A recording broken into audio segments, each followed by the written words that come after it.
Hey everyone, this is Jake here at Whatever, where we literally talk about whatever. And today, as you can tell, if you clicked on my beautiful face, you're going to see a Mr. Ballen reaction.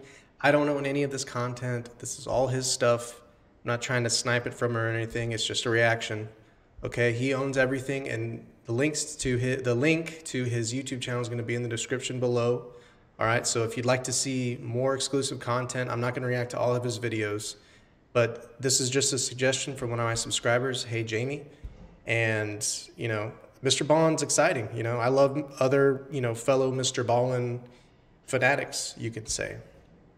But this one's called This Man Terrified the FBI, mature audiences only. I haven't seen it yet. This is the first for me. And also, I cut out the intro, like the whole logo animation and stuff. So let me know if that's something that, I should be doing or shouldn't be doing. So, if it cuts down on time, I guess that's a good thing if that's what y'all prefer, but just let me know down in the comments. And without further ado, let's go.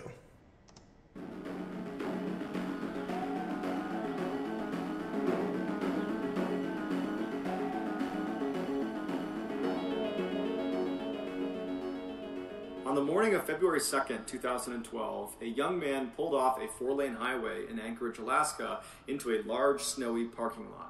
He passed by dozens of parked cars until he arrived in front of this small shack that was brightly teal-colored. It was a popular coffee shop called the Common Grounds, and this young man worked as a barista there. After he parked his car, he walked up to the white door employee entrance to this little building, and he got his key out and he went to unlock the door, but when he turned the key, he saw the door was already unlocked. He knew the girl who had worked the previous night and would have been responsible for locking the shop up. She was 18-year-old Samantha Koenig, and although she had only been on the job for about a month, she seemed very responsible and had never had any issues closing up before. The young man shrugged it off though. He figured people make mistakes, and he went inside.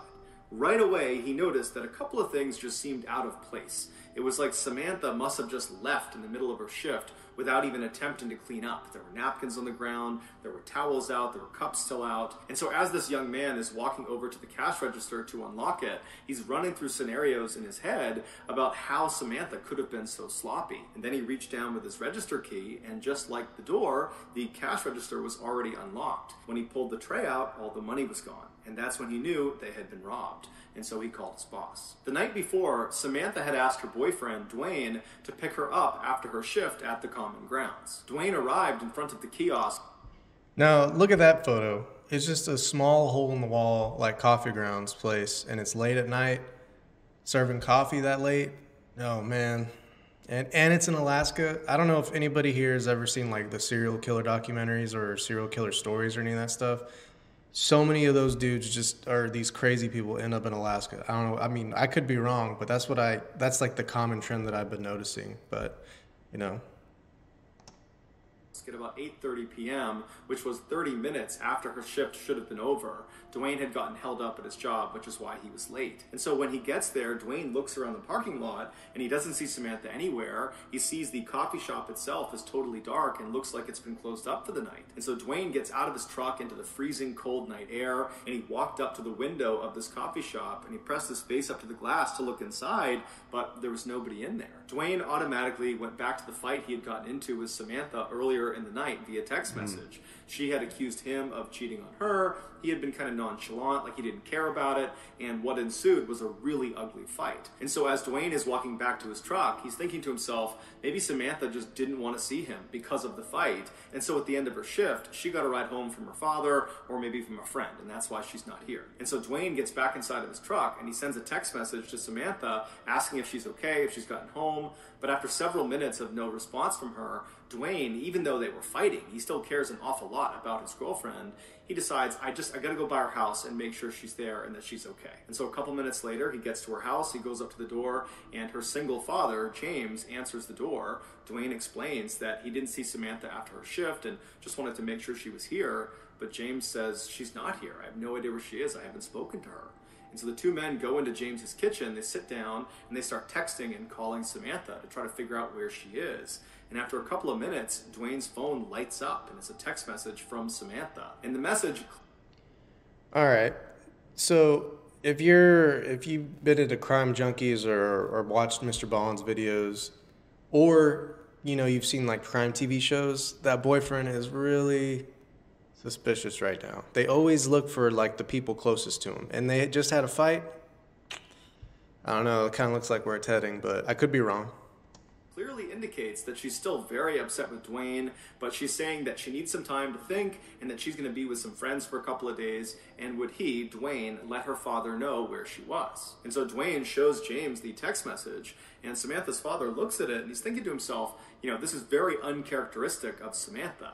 He had raised Samantha since she was 2 years old, and they were very close. They shared everything with each other. It didn't make any sense that she wouldn't contact him directly to say that she was going to be out with friends for a couple of days. And it didn't make sense that she would ignore all of his phone calls and text messages when clearly he was worried about her. The two men stayed up super late, calling and texting, hoping to get more information from Samantha, but she never responded, she never texted back. And so the following morning, when neither man had gotten any more messages from Samantha, James went to the Anchorage Police Department and filed a missing person report for his only daughter. After receiving this missing person report, an officer with the Anchorage Police Department called the owner of the Common Grounds coffee shop to ask about Samantha. And the owner actually said they just got a call from their barista that was working at the kiosk that morning, and they had informed them that apparently there had been a robbery and no one can get in touch with Samantha. No one knows where she is. The owner told the police officer that as soon as she got her hands on the security footage from the night before, she would send it over to the police department. While the police waited for this footage, some officers began calling Samantha's friends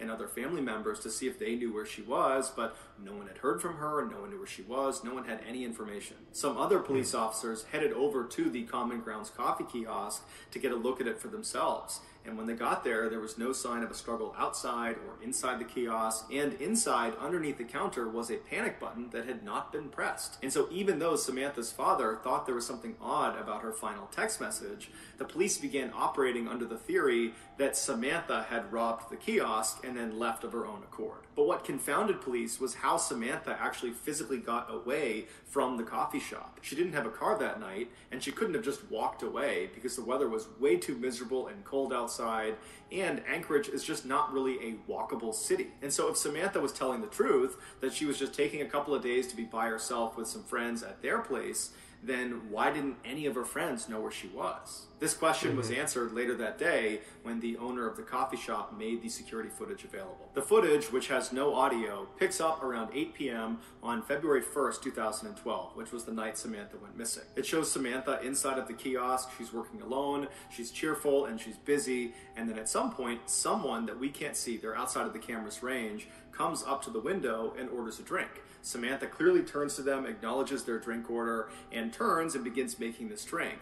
And then after she's done making it, she turns to give it to this person, and immediately Samantha steps back and puts her arms up. And then seconds later, she reaches over and turns off the lights inside of the kiosk, and then she gets down on her knees with her back to the window. She stays in that position, not talking, not moving, for about a minute before she slowly stands up and walks down the kiosk towards the cash register. She opens it up, she scoops some money out of it, and then she walks back to the window and appears to hand it to a shadowy figure on the other side of the window, and then Samantha turns, kneels again with her back to the window. 2 more minutes go by before this person outside the window leans their entire upper body inside of the coffee shop. They reach down and they appear to tie Samantha's hands. Now, because it was dark inside of the kiosk, the footage winds up being extremely grainy, and there's no way to identify who this figure is. Although it's fairly obvious that it's a male. He's wearing a big sweatshirt and he's got a hat pulled down low over his face.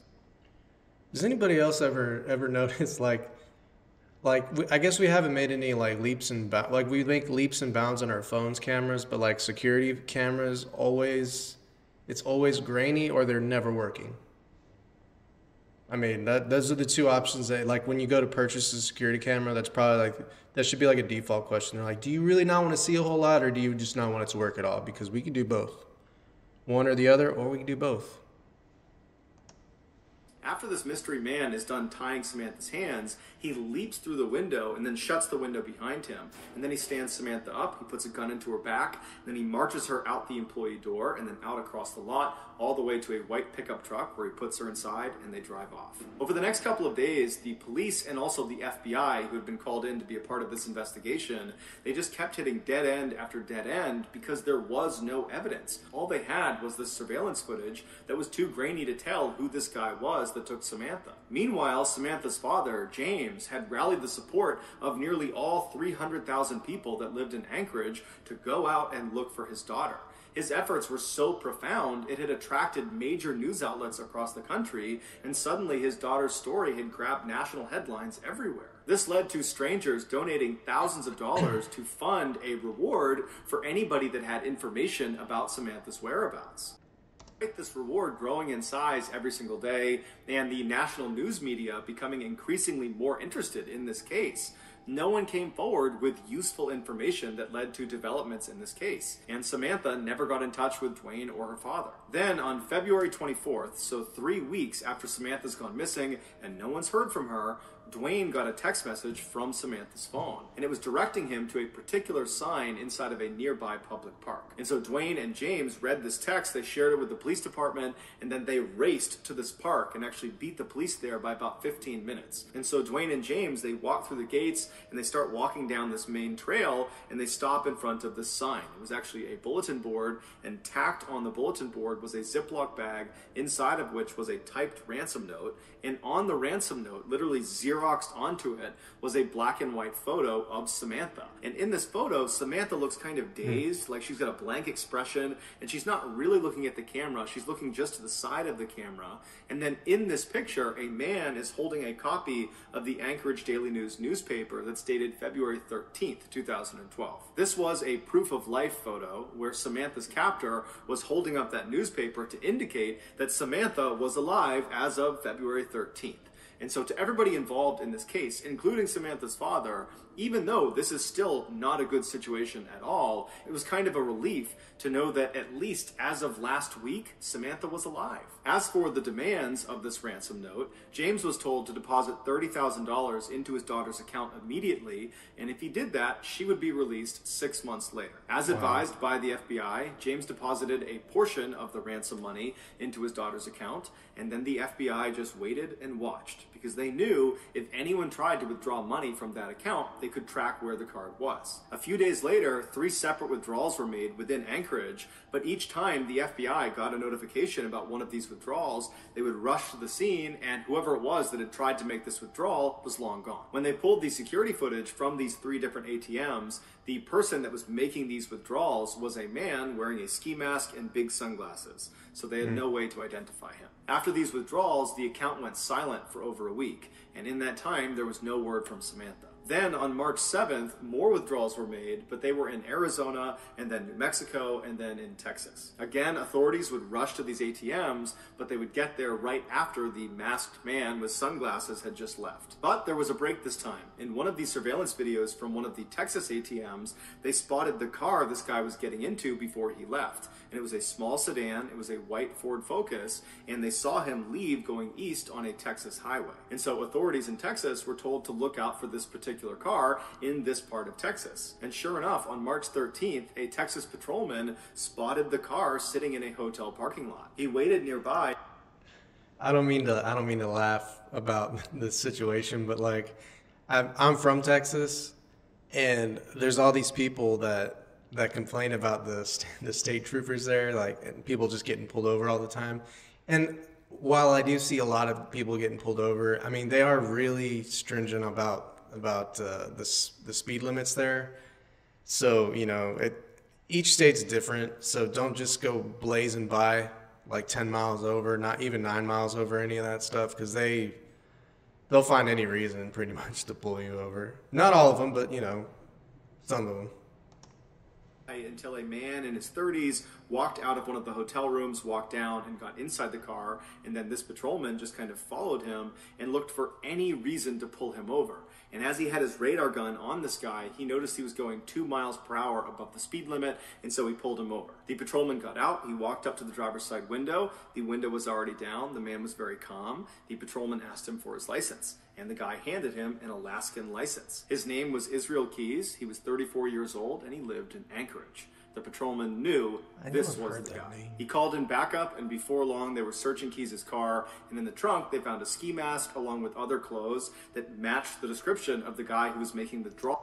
All right, this is the last thing I'm gonna pause for a little while. Israel Keys, okay. I haven't seen this particular video, but I am a crime junkie, and if you know who that is, that's Ashley Flowers. That's her name, and her friend Brittany, I think, or Britt. They do a podcast on Spotify or some such, but they do, crime or mystery, and that's where I've heard that name. I know I've heard it. It's been a long time, but I know I recognize that name, so it's starting to come together for me. But they don't tell the stories like Mr. Ballen does. I think he does a lot better job of telling these stories. I'm not trying to put him down, but I just think he's a little bit better at it. Calls from these different ATMs. They also found a gun, as well as Samantha's cell phone and debit card. After Keyes was arrested and was brought into custody, he denied having any involvement with Samantha's disappearance. But after being presented with the overwhelming evidence that suggested otherwise, he caved and said yes, he would tell them the full story of what happened to Samantha, but they had to get him an Americano coffee, a peanut butter Snickers, and a cigar. Once he had said items, he began to speak. And what he said was so disturbing and so graphic, the FBI still has not released the full transcript of his confession. Here is the version of events based on what was made public. On February 1st, 2012, Keyes decided he was going to rob the Common Grounds coffee kiosk. He walked up to the window expecting there to be some teenager working inside, and he was right. It was Samantha. He asked her for an Americano, and while she turned to make his drink, suddenly his plan changed. Not only was he going to steal money from inside of this coffee shop, he decided he was going to steal Samantha from this coffee shop. When she turned back with his drink and handed it to him, he discreetly pulled his gun out and aimed it at her and told her this was a robbery. That's when she backed up and put her hands up, and then she turned around, he tied her hands, he jumped back inside, and then he said after he shut the window, he jammed napkins inside of her mouth so she couldn't make any sound, and then he marched her out the door, outside, into his car, and they took off. Once they were in the vehicle, he pulled the napkins out of her mouth, and he told her if she tried to escape, or if she tried to flag anybody down, that he would just kill her. And so he said she was very obedient, she was obviously very scared, but she was trying to do her best to stay composed. At some point, Keyes reached over and took her phone and sent that text message to her boyfriend informing him that she was going to be spending a couple of days with friends and that he should tell her father. And then Keyes told Samantha he was going to be holding her hostage and trying to extract some ransom money. Samantha told Keyes that her family was very poor and that he wouldn't get much money out of them. To which Keyes said, "Don't worry about it, I know they'll raise money and they'll come up with it somehow." Then they drove around Anchorage for several hours, periodically stopping so Samantha could get out and relieve herself, other times so Keyes could smoke a cigar. Then around midnight, Keyes made his way back to his house, and he pulled into the driveway, and he turned to Samantha, and he had her go in the back seat and lie down. Then he put some tarps over her, and he told her if she tried to escape, he would kill her. And then Keyes got out, and he walked inside of his house, where his 10-year-old daughter and his girlfriend were fast asleep. And in just a few hours, Keyes and his daughter were scheduled to go to New Orleans for a 2-week-long luxury cruise. Keyes left his house and went back to his car. He put a blindfold on Samantha and then led her down the driveway to his shed. Once inside, he sat her down on an upturned bucket in the back of the shed, and then he put a rope around her neck, and he anchored each end of the rope to the wall so she was pinned to the wall. Then Keyes turned his radio all the way up to make sure it masked any noise she might make, even though he reminded her repeatedly that if she made any noise, he would just kill her, and by and large, she was very obedient. And then he gave her a couple of cigarettes to smoke and told her it was going to be just fine, to just chill out, that he was going to get the ransom money from their family, and then as soon as that was done, he would let her go. He turned on some space heaters to keep the space warm, and then he left and locked the door. He walked back into his house and double-checked that his daughter and his girlfriend were still asleep. They were. Afterwards, he started drinking some wine and relaxing, and then after a little while, he got a cup of water and he went back out to the shed. He went inside and he gave the water to Samantha, and he said Samantha was very composed. She was obviously frightened, but she asked him, "Did you speak to my father? Did you figure out the ransom situation?" And Keyes told her that, "Yes, I talked to your father. Everything's working out fine. He's going to raise the money. We're going to get you out of here. Everything's going exactly to plan." After that, he walked up to Samantha and he unscrewed the 2 anchors that were holding that rope up against her throat, and then he cut the zip ties on her wrist, allowing her to relax and sit forward and just kind of be at ease for a second. And it was very obvious that Samantha was relieved. Her nightmare was about to be over. But then seconds later, Keyes grabbed her really aggressively and tied her up all over again, this time much more thoroughly and much more tightly.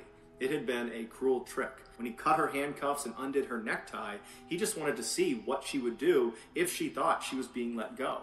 when in reality, he was never going to let her go. There was no ransom. He had not spoken to her father. It was all a big lie. Keyes told investigators that as he was tying her up for that second time, he looked at her face, and she had this look of total resignation. He said she knew what was about to happen to her. After Keyes tied her up, he left the shed and locked it behind him. He went inside to check one more time to make sure his 10-year-old daughter and his girlfriend were still asleep. When they were, he went back to the shed, he opened it up, he went inside, and this time when he stepped inside, it smelled like urine and sweat, and he looked down at Samantha and she was terrified. He walked up to her and he began to assault her. And then after he was done, he was standing over her, getting his clothes back on. And Samantha very stoically looks up at him and says, "Are you going to kill me?" And he says, "Yes, I am."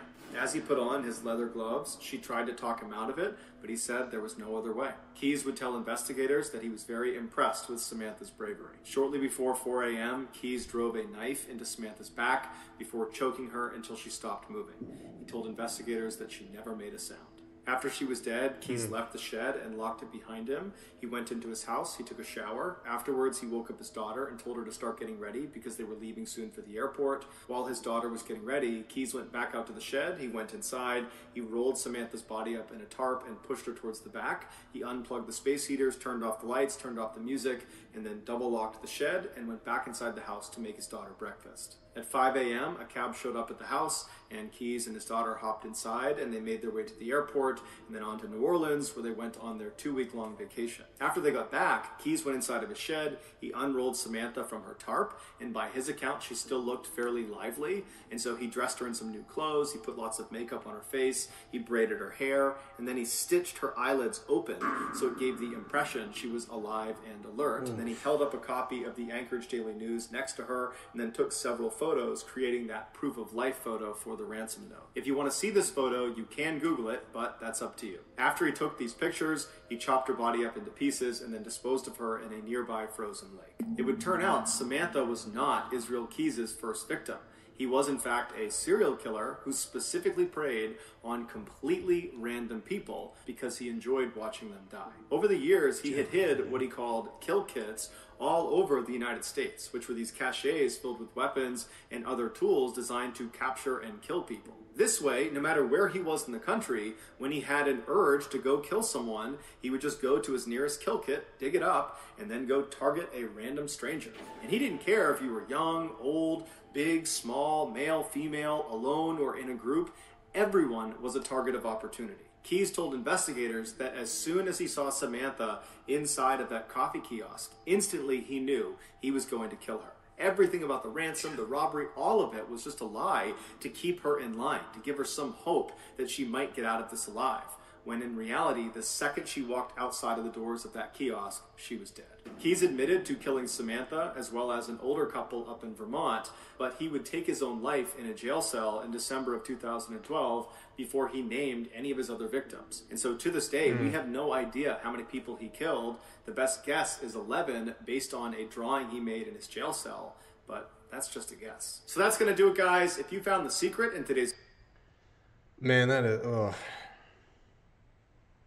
So, I mean, and he has a wife or a girlfriend and a daughter, and he's doing this. I mean, that's anything that I've seen though. That's like serial killers can do that. They can like disconnect, but they lead totally normal lives otherwise, normal, you know. But I don't know. This one was wild.